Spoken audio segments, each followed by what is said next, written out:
की पहली किरण के साथ दिन की शुरुआत हो, आशीर्वाद बना रहे, जीवन में खुशियों की बरसात हो, सभी सपने साकार होंगे, मन में ये विश्वास हो। सुप्रभातम, स्वागत है आपका इस विशेष कार्यक्रम में। मैं हूं किरण भारद्वाज।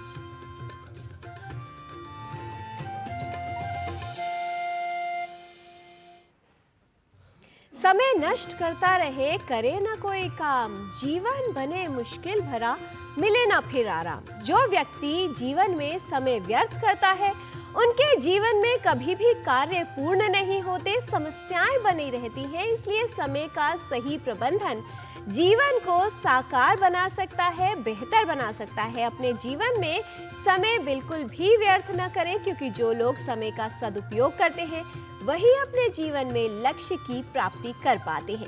आइए जान लेते हैं क्या है आज की तिथि, वार और नक्षत्र, और ये जानने के लिए देख लेते हैं आज का पंचांग। आज का पंचांग युगाब्द 5126, विक्रम संवत 2081, शक संवत 1946, दक्षिणायन, पौष मास, कृष्ण पक्ष, द्वितीया तिथि, मंगलवार, पुनर्वसु नक्षत्र। आज का दिन सभी के लिए मंगलमय हो। जीवन में सही निर्णय, थोड़ा सा परिश्रम, लगन और विश्वास आपको आपके लक्ष्य तक पहुंचा सकता है। इसलिए सदा ही अपनी आंतरिक ऊर्जा पर विश्वास करना चाहिए, क्योंकि वही आंतरिक ऊर्जा हमें जीवन में सही मार्ग दिखाती है, अपने लक्ष्य तक पहुंचाने में सहयोगी होती है, और ये आंतरिक ऊर्जा मिलती है हमारे विचारों से। इसीलिए सदैव ही ये प्रयास करना चाहिए कि हमारे विचार ऊर्जावान हो, सकारात्मक हो, और हम जीवन में उनसे प्रेरित होते रहें। मित्र स्वजन बंधु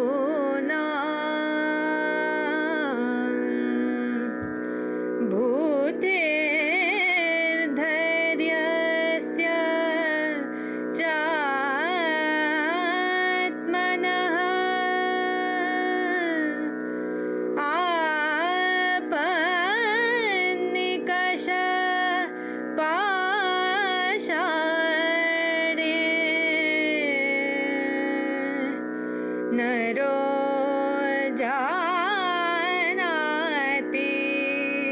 सारता। अपने मित्र, परिवारजन, अन्य परिचित अपनी बुद्धि व धैर्य के बल को व्यक्ति कठिन समय इस नाम की कसौटी पर जान सकता है। A man learns about the substance of friends, own people, relatives, intelligence, and courage of one's self upon the touchstone called difficulty. दक्षिण भारत के कर्नाटक में स्थित है श्रवणबेलगोला शहर, जो अपने आध्यात्मिक विशिष्टताओं के लिए प्रसिद्ध है। साथ ही इसकी वास्तुकला भी काफी प्रचलित है। आइए देखते हैं इस शहर पर आधारित ये विशेष रिपोर्ट और जानते हैं कि आध्यात्मिक दृष्टि से इसका क्या विशेष महत्व है।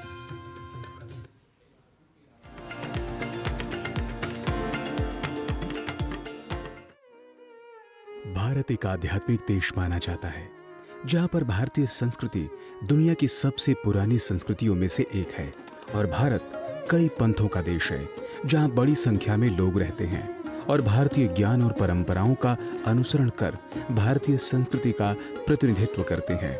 इस अंक में हम बात करने वाले हैं जैन धर्म के भगवान बाहुबली के विषय में। बाहुबली गोमतेश्वर मंदिर भगवान बाहुबली की 57 फीट ऊंची अखंड मूर्ति के लिए प्रसिद्ध है। यह जैन धर्म के अनुयायियों के प्रमुख मंदिरों में से एक है। इस मंदिर का प्रवेश द्वार 620 सीढ़ियां चढ़ने और मंदिर के एक सजाए गए द्वार से शुरू होता है। महाज्ञानी आचार्य नेमिचंद्र सिद्धांत चक्रवर्ती के शिष्य महामंत्री चामुंड राय, उन्होंने इस प्रतिमा का स्थापना करवाई थी। चंद्रगिरी और इंद्रगिरी ये दो पर्वत हैं आमने सामने एक ही जगह पर। चंद्रगिरी ईसा पूर्व 3री और 4थी शताब्दी के जहां मंदिर मौजूद है, शिल्प मौजूद है और उन सब का सिरमौर पूरे विश्व को आकर्षित करता हुआ भगवान गोमटेश्वर का वह विशालकाय जिनबिंब। बाहुबली, मजबूत बाहों वाले बाहुबली एक जैन तीर्थंकर के पुत्र थे। लगभग 1000 वर्ष पहले चामुंडराय ने बाहुबली की विशालकाय मूर्ति का निर्माण शुरू करवाया था। गोमतेश्वर ही वह स्थान है जहां चंद्रगुप्त ने सांसारिक मोह त्यागे थे और यहीं पर है 1000 वर्ष पुरानी बाहुबली की अखंड मूर्ति। सम्राट चंद्रगुप्त मौर्य के समय में जो भद्रबाहु स्वामी अंतिम सुरतकेवली थे जैन परंपरा के, वो जाके वहां पर चंद्रगिरी पर रहे। उन्होंने वहां सल्लेखना पूर्वक देह त्यागी। उसको सल्लेखना का पर्वत कहा जाता है। हजारों लोगों की सल्लेखना हुई और विश्व में इतने शिलालेख किसी एक जगह पर नहीं मिलेंगे जितने चंद्रगिरी पर्वत पर शिलालेख हैं। एक पत्थर से निर्मित यह विश्व की सबसे विशालकाय मूर्ति है, यानी कि एक ही पत्थर को काटकर इस मूर्ति को बनाया गया है। 57 फीट इस मूर्ति को गोमतेश्वर नाम से भी जाना जाता है। इस मूर्ति को उस काल में इतनी सूक्ष्मता से बनाया गया है कि इस मूर्ति में कहीं से भी एक भी त्रुटि नहीं है। श्रवण बेलगोला चंद्रगिरी और विंध्यगिरी पहाड़ियों के बीच बसा एक छोटा सा शहर है। यह राजधानी बेंगलुरु से लगभग 150 किलोमीटर दूर है। वहीं मैसूर से यह 80 किलोमीटर की दूरी पर है। भगवान बाहुबली स्वामी जिनकी वह प्रतिमा है, वह अपने आत्म ध्यान में इतने लीन थे, 1 साल तक अविचल खड़े रहे, हिले भी नहीं। बेलों उनके शरीर पर चढ़ गई, दीमकों ने बामिया बना ली, सांप बसने लगे, किसी से विचलित नहीं हुए, अपने ध्यान मुद्रा में केंद्रित रहे और अंततः वह केवली बन के निकले। कैवल्य प्राप्त किया। इस देश का नामकरण जिनके नाम से है वह चक्रवर्ती भरत आदिनाथ के पुत्र थे। वही आदिनाथ ऋषभदेव जिनको हिरण्यगर्भ वेदों में कहकर के स्तुति की गई है। इस शहर का नाम पड़ा इसके बीचों बीच एक बनी झील के कारण, श्रवण बेलगोला यानी कि श्रवण का सफेद तालाब। श्रवण बेलगोला के बारे में कहा जाता है कि यहाँ चंद्रगुप्त के आध्यात्मिक गुरु स्वयं ध्यान करते थे। यहाँ स्थित पहाड़ों पर अशोक द्वारा बनवाई गई कलाकृति देखी जा सकती है। यह प्रतिमा आज तक इसकी कॉपी नहीं हो सकी। क्यों? क्योंकि यह पूरी तरह चक्षु विज्ञान पर आधारित है। आंखों की किरणें हमारी आगे जाके जितनी फैलने लगती हैं और वस्तु छोटी लगने लगती है, इसमें प्रतिमा विज्ञान से अलग जाकर के इनके शोल्डर, इनका चेहरा, इनके कान वह उतने बड़े आकार के किए गए ताकि व्यक्ति को समतुल्य आकार में नजर आए। और इसके साथ साथ इनकी जो ध्यान मुद्रा है वह अप्रतिम है। यह एक ऐसा स्थान है जहां पर कई मंदिर है और इसलिए इस स्थान को आध्यात्मिक तौर पर बेहद ही महत्वपूर्ण माना जाता है। यहाँ हर 12 वर्ष बाद महामस्तकाभिषेक उत्सव होता है जिसमें लाखों भक्त शामिल होते हैं। आज बाहुबली की अखंड मूर्ति के हजारों वर्षों के निर्माण के बाद भी प्राचीन भारत के इस अद्भुत से जुड़े कई सवालों के उत्तर नहीं मिले हैं। उस समय शिल्पकारों ने इस मूर्ति के नीचे से ऊपर की तरफ काटा था या ऊपर से नीचे की तरफ। मूर्ति बनाने से पहले वह चट्टान कितनी बड़ी थी, वो पहले से यही थी या उसे कहीं और से लाया गया था। इस मूर्ति को बनाने से पहले उन्होंने और अनेक चट्टानों को परखा था। भारतीय परंपरा की सांस्कृतिक इस धरोहर को यूनेस्को की विश्व धरोहर स्थल का एक महत्वपूर्ण हिस्सा माना जाता है। राजमंगल पांडे के साथ जयेंद्र सिंह की रिपोर्ट, डीडी न्यूज।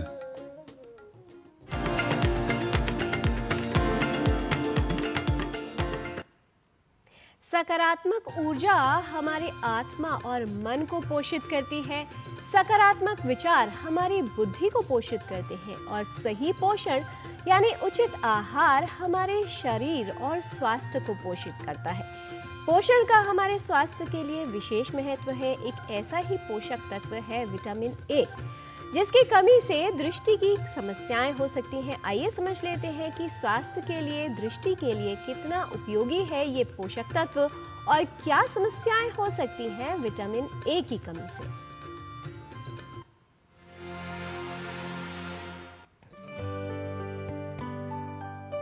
अच्छे स्वास्थ्य के लिए हमें पोषक तत्वों की आवश्यकता होती है।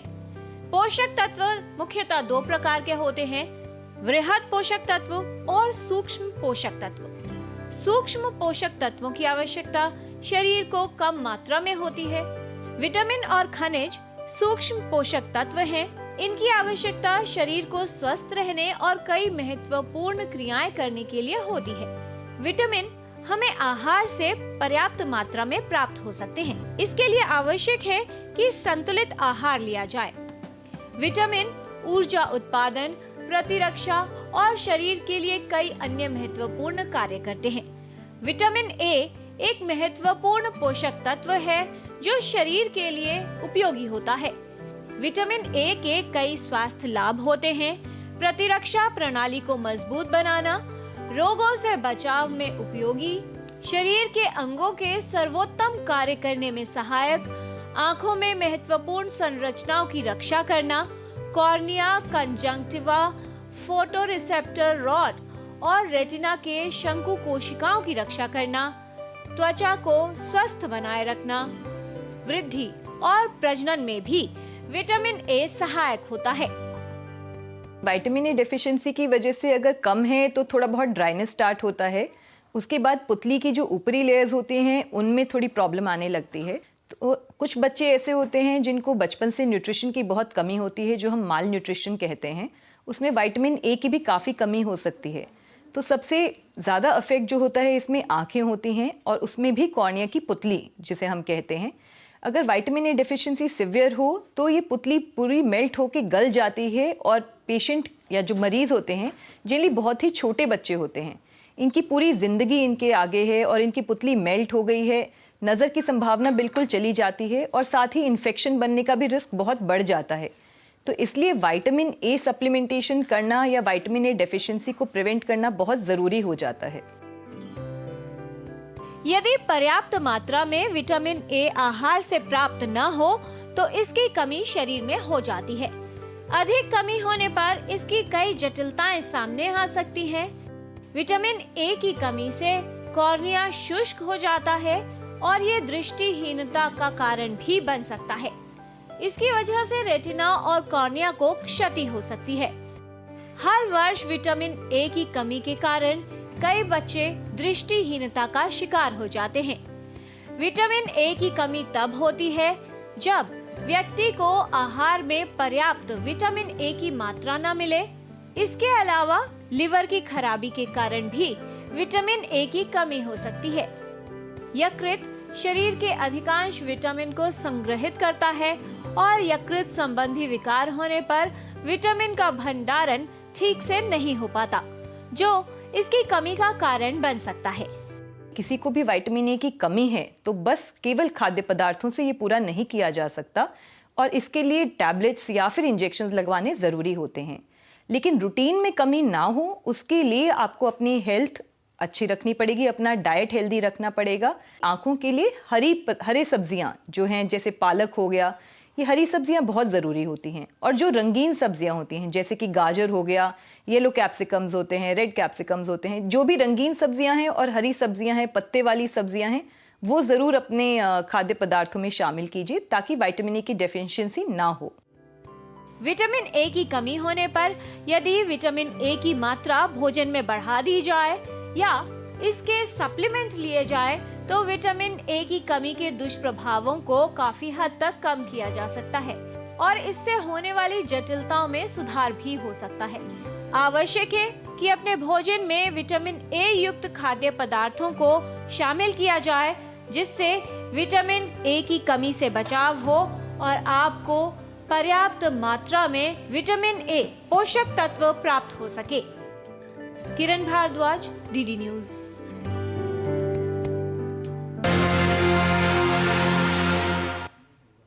सर्दियों के मौसम में भरपूर मात्रा में हरी पत्तेदार सब्जियां, चाहे साग हो और गाजर जैसी सब्जियां भी उपलब्ध होती हैं जिससे पर्याप्त मात्रा में विटामिन ए आपको प्राप्त हो सकता है। बच्चों में विशेष तौर पर ध्यान देना चाहिए कि विटामिन ए की कमी ना हो क्योंकि ये दृष्टिहीनता का कारण बन सकता है। कमी चाहे छोटी हो या बड़ी, वो एक बड़ी समस्या का रूप ले सकती है, इसलिए जीवन में अपनी त्रुटियों को दूर करते रहना चाहिए। यहाँ पर लेते हैं एक अल्प विराम, आप कहीं मत जाइएगा, देखते रहिए डीडी न्यूज।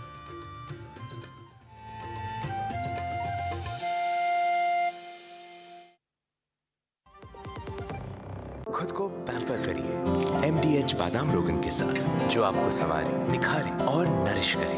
चमके चमके हाँ, दमके दमके, त्वचा में समाए, हाइड्रेट करे, हर उम्र की त्वचा का पोषण करे। You deserve the purity. MDH बादाम रोगन, नेचुरल, टेंडर, प्योर। चमके चमके।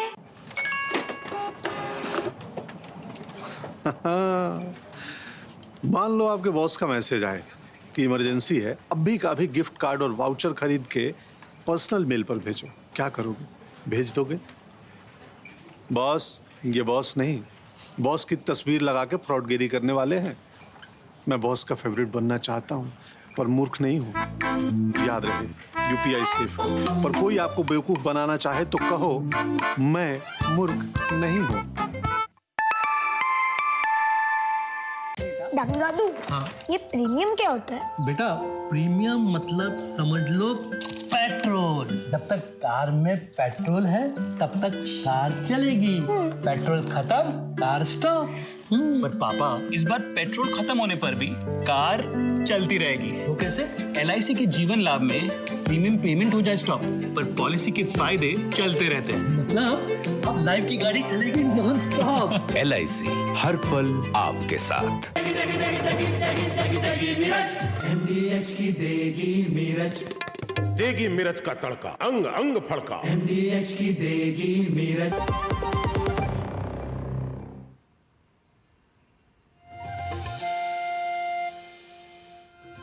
ब्रेक के बाद आपका स्वागत है। योग स्वस्थ जीवन के लिए उपयोगी है और कई प्रकार की स्वास्थ्य समस्याओं को ठीक करने में भी। सिर में दर्द या सिर में भारीपन एक आम समस्या है जो कई लोगों को प्रभावित करती है। इसके कई कारण हो सकते हैं। प्रदूषण का स्तर अधिक हो, आपको सर्दी जुकाम हो या फिर कोई और कारण जिसकी वजह से कई बार सिर में दर्द और भारीपन की समस्या महसूस होती है। ऐसे में कौन सी योगिक क्रियाएं आपको राहत दिला सकती हैं और इस अवस्था को दूर करने में लाभकारी हो सकती हैं, आइए समझ लेते हैं। नमस्ते, मैं हूँ आचार्य प्रतिष्ठा। सर में दर्द हो जाना आजकल एक आम समस्या हो चुका है, जिसके बहुत सारे कारण होते हैं।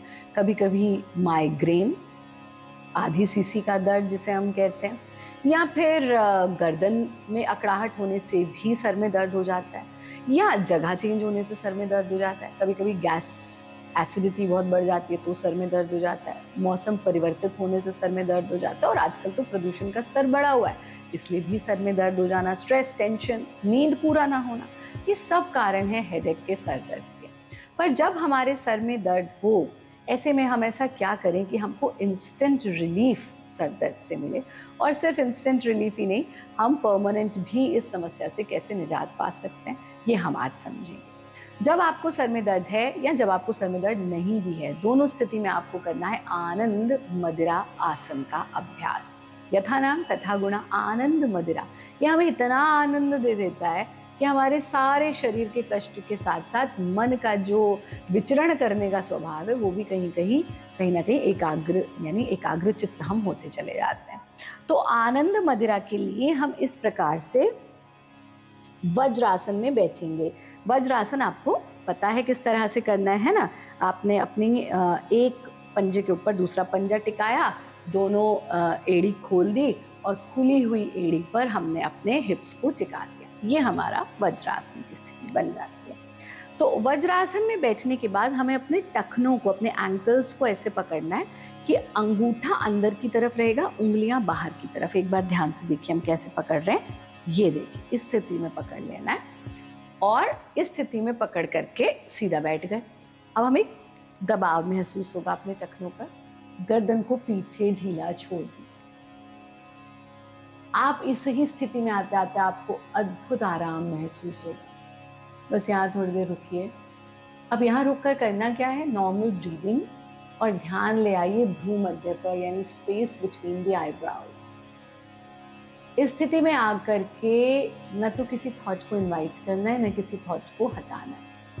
जो विचार आ रहा है आने दे, जो विचार जा रहा है जाने दे। बस पूरा ध्यान अपने भ्रू मध्य पर टिका करके रखें।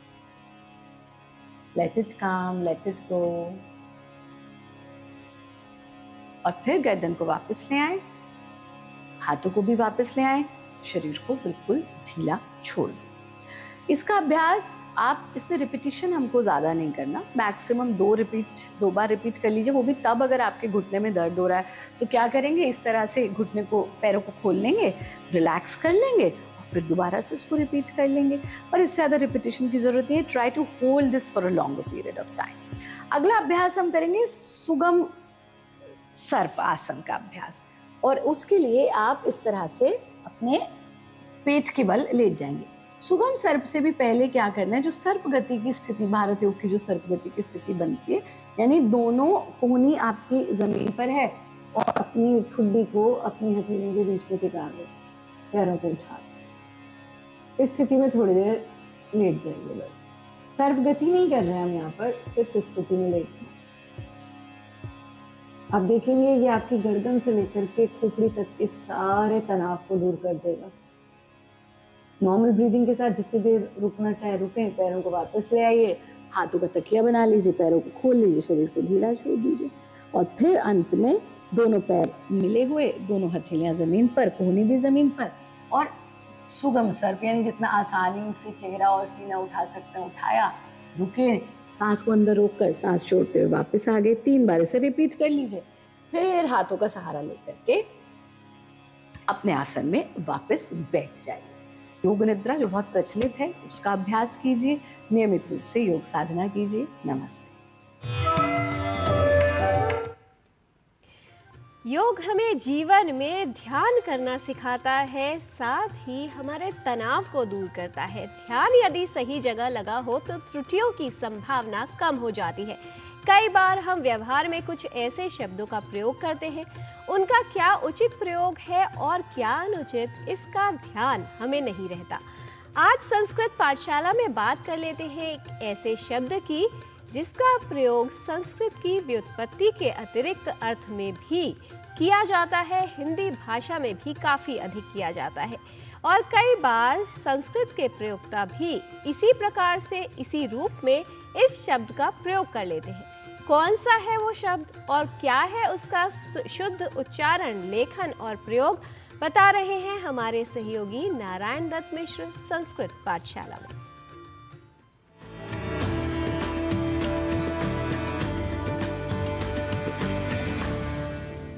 नमः संस्कृतानुरागिभ्यः दर्शकेभ्यः स्वागतमस्तु संस्कृतपाठशालायाः अभिनवकक्षायां भवतां समेषाम्। अहमस्मि नारायण दत्त मिश्रः।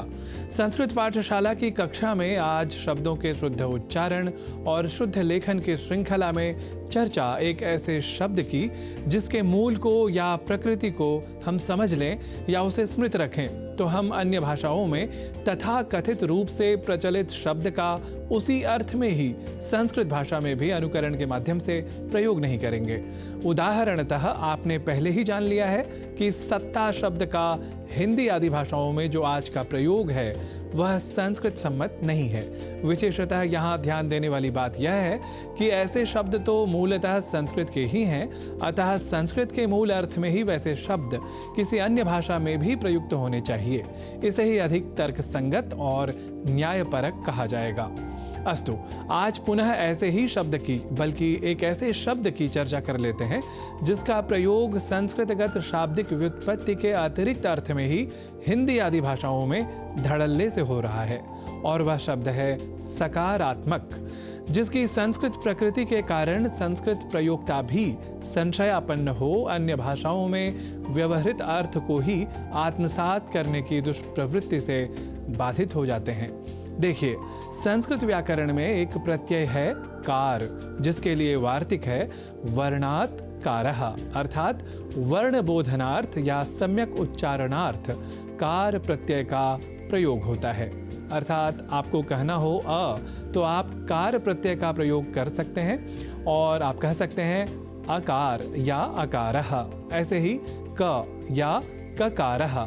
इसके साथ ही आप एक रोचक तथ्य यह भी जान लें कि संस्कृत वाङ्मय में एक प्रकरण परक नाटक प्रसिद्ध है मृच्छकटिकम, जहां एक पात्र आज के ही कई लोगों की भांति स, श, श इन तीनों वर्णों के उच्चारण को केवल और केवल श इसी रूप में उच्चारण किया करता था। अतः उसका नाम भी हमें वहाँ शकार के रूप में ही प्राप्त होता है।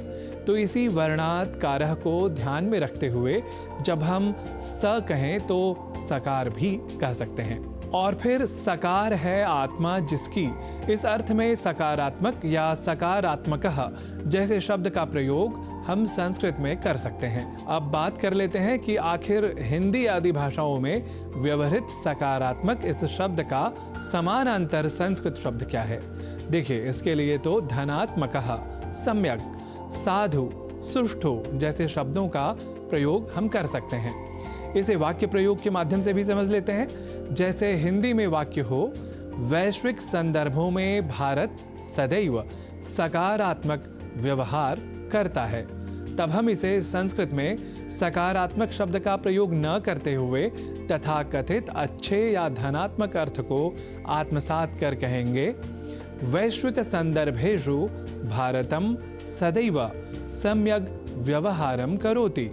ऐसे ही हिंदी में कहें कि इस समय वैश्विक वित्तीय स्थिति सकारात्मक है, तो संस्कृत में इसे कहेंगे एतस्मिन् समये वैश्विकी वित्तीय स्थिति धनात्मिकी अस्ति। और कहा जाए कि संस्कृत और संस्कृति के प्रति रहें सभी सकारात्मक, तो इसे संस्कृत में कहेंगे संस्कृतम संस्कृतिम च प्रति भवन्तु सर्वे धनात्मकाः। तो आप भी रहें सम्यक समीचीन स्थित्याम धनात्मक स्थित्याम वा इति शुभम कामयमानः नौमि सर्वान् संस्कृत प्रियान्।